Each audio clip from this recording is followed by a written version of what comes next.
Où sont passées les supplications, ces cris déchirants de Moshe? Imaginez un instant la scène. Plus de 6 mois durant, à l'aube, au zénith, puis au crépuscule, ce sont 515 prières d'une intensité inégalée qui s'élèvent.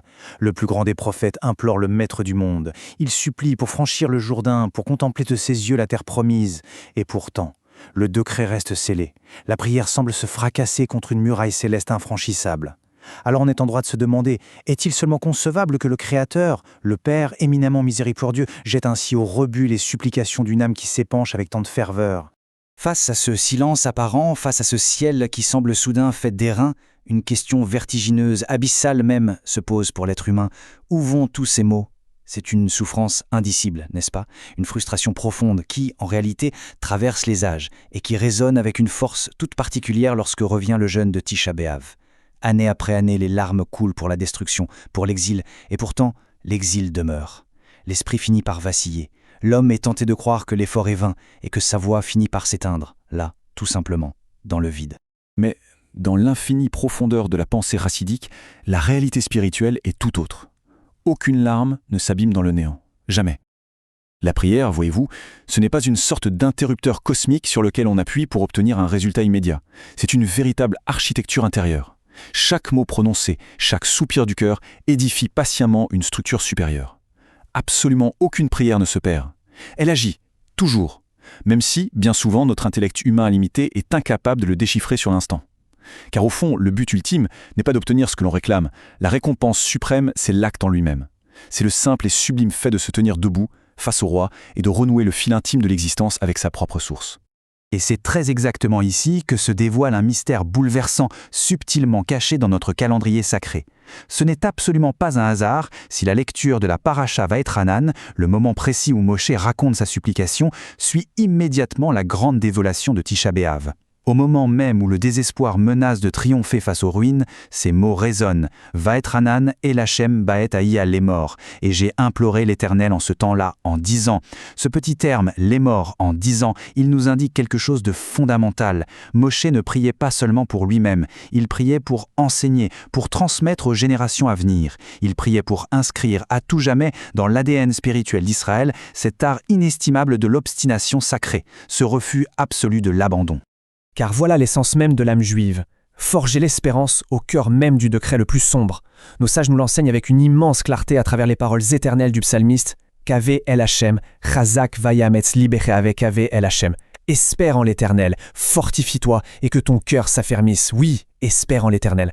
Le message est sans appel. S'il n'y a pas de réponse immédiate, eh bien, il faut espérer de nouveau.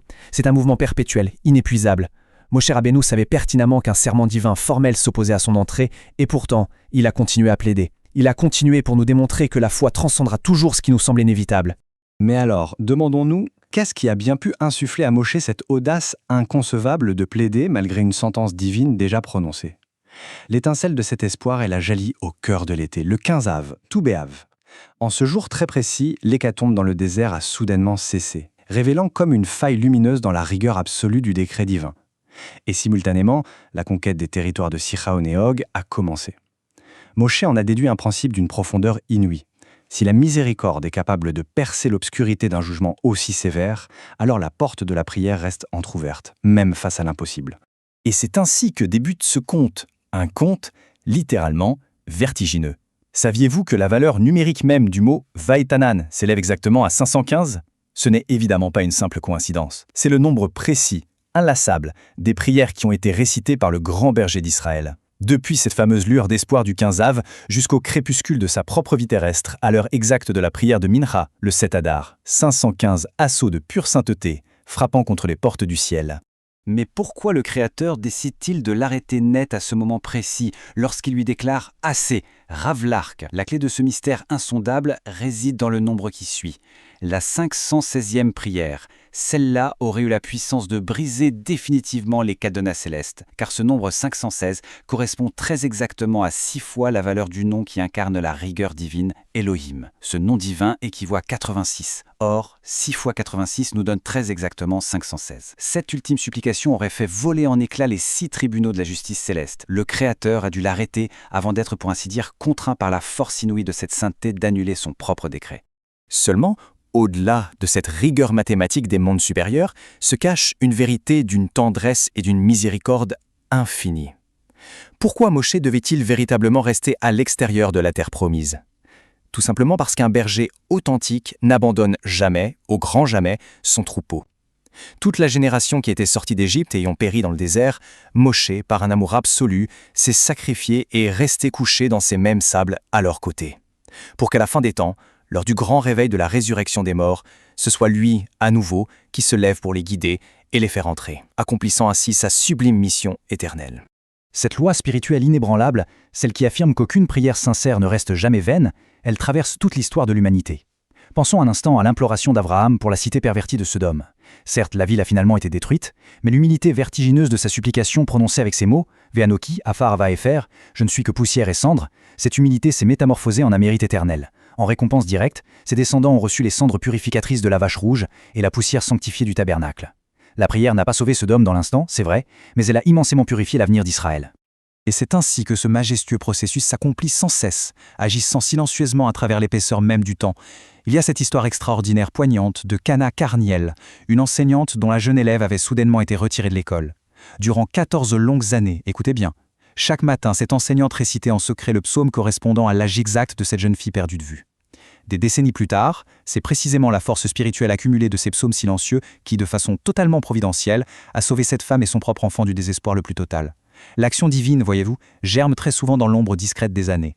Cette résonance mystérieuse s'amplifie plus encore face aux abîmes insondables de notre histoire. Pensez à ces prières murmurées, à ces cris arrachés dans les ténèbres absolues de la Shoah. Non, ils n'ont pas été engloutis par la nuit. Cet enfant caché qui répétait inlassablement, le cœur battant, Shema Israël, Adonai Elokeinu, Adonai Echad. Shema Israël, l'Éternel est notre Dieu, l'Éternel est un. Elle est devenue bien plus tard la mère d'une immense famille fidèle. Cela illustre à merveille comment ces cris effroyables ont en réalité enfanté la renaissance spirituelle et physique du peuple. Et lorsque, à son tout dernier souffle sur cette terre, une infirmière inconnue lui a récité ce même schéma, la boucle céleste s'est bouclée avec une douceur infinie, prouvant au monde que chaque mot, murmuré dans la terreur, est précieusement recueilli, gardé dans l'éternité. Or, c'est justement dans cette dépendance vitale, dans cette nécessité absolue de devoir sans cesse lever les yeux au ciel, que réside l'essence la plus pure de la terre d'Israël. Une essence qui s'inscrit en opposition totale, frontale, avec la grande illusion égyptienne. Souvenons-nous, l'Égypte s'enorgueillissait de son Nil, un fleuve massif qui déborde mécaniquement de façon prévisible, engendrant très vite l'arrogance effrayante de l'autosuffisance. Cette folie qui pousse l'homme à croire qu'il n'a besoin de rien ni de personne. Israël, à l'inverse, est par nature une terre assoiffée, perpétuellement suspendue à la miséricorde des pluies célestes. Mais cette soif n'est pas une faiblesse, c'est au contraire le canal sacré par lequel la vraie vie s'écoule, obligeant chaque jour l'être humain à reconnaître qu'il ne respire et ne vit que par le souffle de son Créateur. Et nous touchons là véritablement au sommet vertigineux de la révélation chassidique. Le manque, la vulnérabilité profonde que nous ressentons tous un jour, ils ne sont en rien des anomalies existentielles. Dans la bénédiction que nous récitons quotidiennement, nous proclamons avec une immense gratitude « Boré nefashot rabot veresronan » Boré nefashot rabot veresronan, créateur de nombreuses âmes et de leur manque. Oui, nous remercions le ciel d'avoir été créé incomplet. Car sans cette incomplétude essentielle, l'orgueil isolerait inévitablement l'homme dans une tour d'illusion, seul et perdu. Le manque, c'est ce signal lumineux, cette brèche salutaire au fond de notre âme, qui force l'être à sortir de son arrogance pour aller enfin chercher la face de son roi. Il nous faut alors inverser, mais inverser complètement notre perception habituelle des choses. L'esprit rationnel s'imagine très naturellement qu'il ressent d'abord un manque et que par conséquent, il décide de prier. Mais la vérité spirituelle profonde est aux antipodes. C'est le Créateur lui-même qui, dans son désir incommensurable d'intimité avec nous, désire ardemment entendre la voix de l'homme. Et pour provoquer ce dialogue d'amour absolu, pour attirer cette âme à lui, c'est lui qui façonne avec une précision d'orfèvre un besoin, une épreuve particulière ou une soif. Le besoin, en fin de compte, n'est que le simple instrument. La prière, elle, c'est le but véritable, l'accomplissement suprême de toute la création. Ainsi, ce vide intérieur que chacun de nous porte en soi tout au fond de son cœur n'est absolument pas un châtiment. C'est le langage secret, délicat de l'infini. C'est l'invitation la plus intime, la plus noble qui soit, à venir se tenir debout, en pleine lumière, dans le palais du Maître du monde.